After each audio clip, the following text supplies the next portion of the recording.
My name is Nicole Cutts, and I'm a clinical psychologist and leadership coach, as well as an organizational development consultant. And one of the areas of expertise that I have is working in diversity, equity, inclusion, and belonging in organizations. And I just want to make this video to implore you, if you're watching this, to please stop canceling your colleagues, okay?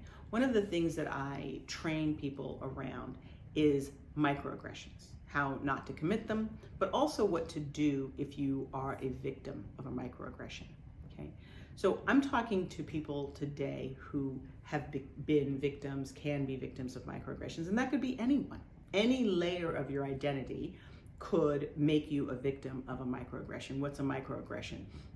It's typically an unintentional slight that is committed based on some level of your identity. So easy one, obviously racial, right? Somebody might say something that is not out and out racist, but it might be somewhat ignorant, right?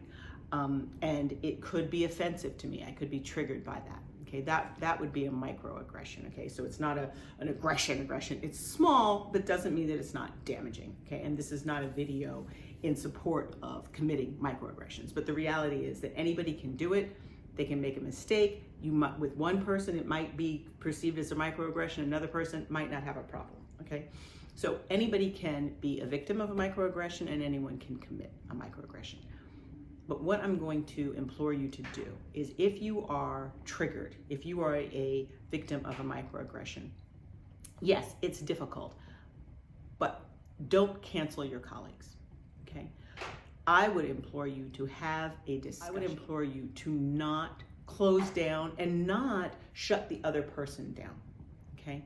So we can all be triggered, okay? I can be triggered, but if you can employ a higher degree of emotional intelligence to recognize that you're triggered and use that trigger, you don't have to pretend as if nothing happened. But if I want to influence somebody, okay, to hear me, to understand where I'm coming from, to empathize, then I have to do the same thing, okay? And if I create if I let my fight or flight reaction hijack me and I act from that place of either attacking or clamming up, then I am helping to create that reaction in the other person. And then you have two people who are not able to be influenced, okay? I personally would rather have the other person be influenced.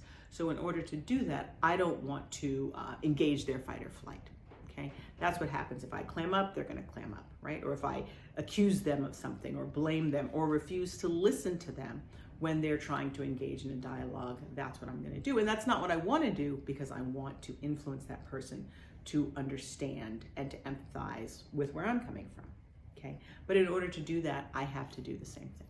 Now, I know some of you might be watching this and say, well, Nicole, we're tired, okay? We're tired of teaching people, we're tired of explaining, et cetera, et cetera.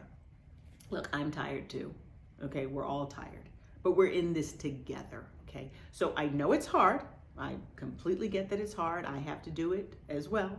But I'm just going to implore you to please, next time you find that you're triggered or that you are on the receiving end of a microaggression, if you can, you might not even choose to, it's completely a choice, but if you can, to center yourself and then respond. Come from a place where you respond, where you might want to engage in an actual dialogue, but be prepared to hear and to listen, not just to talk, but to listen to the other person. Why am I making this video? I'm making this video because I know of too many incidents with friends of mine, colleagues of mine, who have unwittingly said something or done something that's been perceived or felt as a microaggression, and they have been canceled or shut down.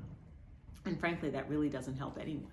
It doesn't help to increase diversity, equity, inclusion, understanding, belonging. It really doesn't help, okay? What it does is it makes people afraid to engage. It makes people afraid to make a mistake. Therefore, when you feel that you cannot make a mistake, which is a part of what belonging means, that you feel you can bring your full self to work, right?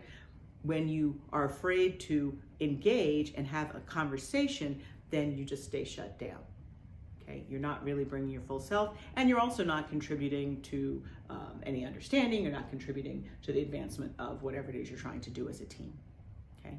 So I know it's a tall order, and I know it's not that easy. So this is not, one and done. I'm going to be talking about this more what you can do to increase your cultural competence, what you can do to avoid committing microaggressions, what you can do about unconscious bias, all of those things. But I just wanted to make this video to ask you to consider what you can do in order to help people remain in dialogue so that we can improve and create an understanding. We can improve this thing that's near and dear to my heart, which is increasing diversity, equity, and inclusion in organizations and teams, and obviously in our society as well.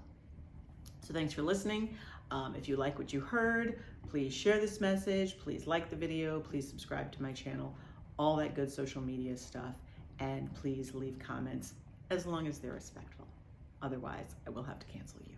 Just kidding.